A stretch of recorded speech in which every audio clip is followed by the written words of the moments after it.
Spoiler warning, but I'm going to rediscuss the ending to Tales of Kenzera Zhao. I didn't really give myself time after the initial recording to think things through properly. In my finale video, I considered a twist of Kalunga being Baba in disguise to be poorly built up. However, in hindsight, there are actually some hints before the final act that indicate Kalunga is not what he seems, and I'm not sure I can truly end the series without discussing this and other potential hints of and re-examinations of Kalunga's character.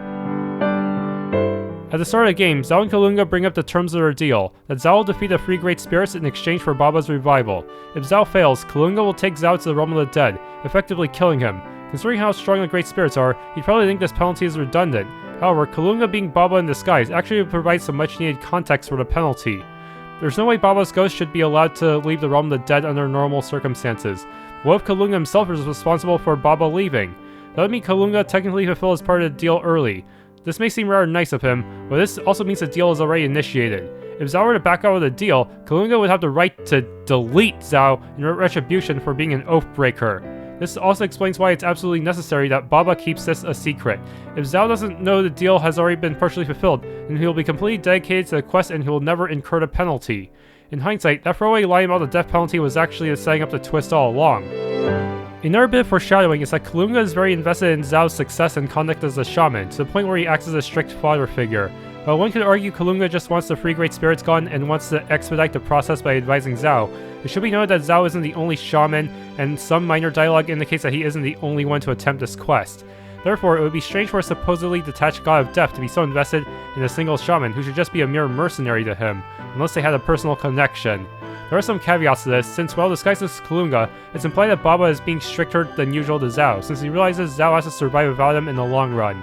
Additionally, Zhao accused Kalunga of being detached from humanity when the latter insists on staying by Sablana's side as she dies, rather than going after medicinal ingredients.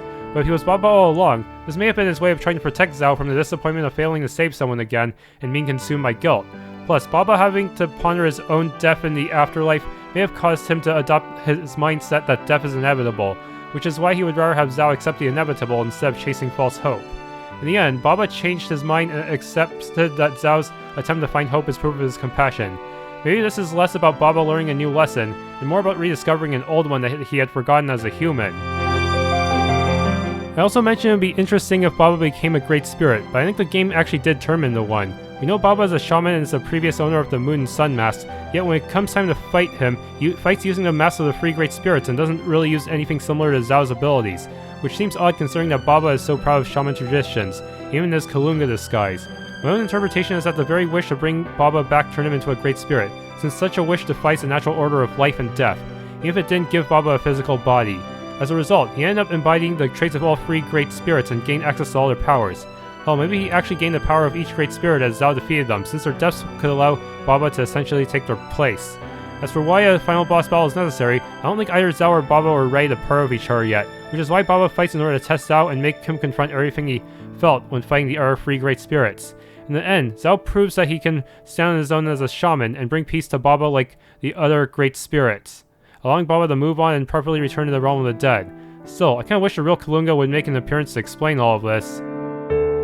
There are some points where I wish the foreshadowing was stronger. There are gaps in Kalunga's knowledge, and he has Zhao explain things that Baba already knew, which could be part of the act to ensure that Zhao never even thinks of backing out of the deal. However, I do think Baba should have emoted more during the times when Zhao discussed his absentee mother. That would have been the perfect time for the facade to let up and show a more vulnerable side, since you would think Baba would miss Zhao's mother just as much or more than Zhao.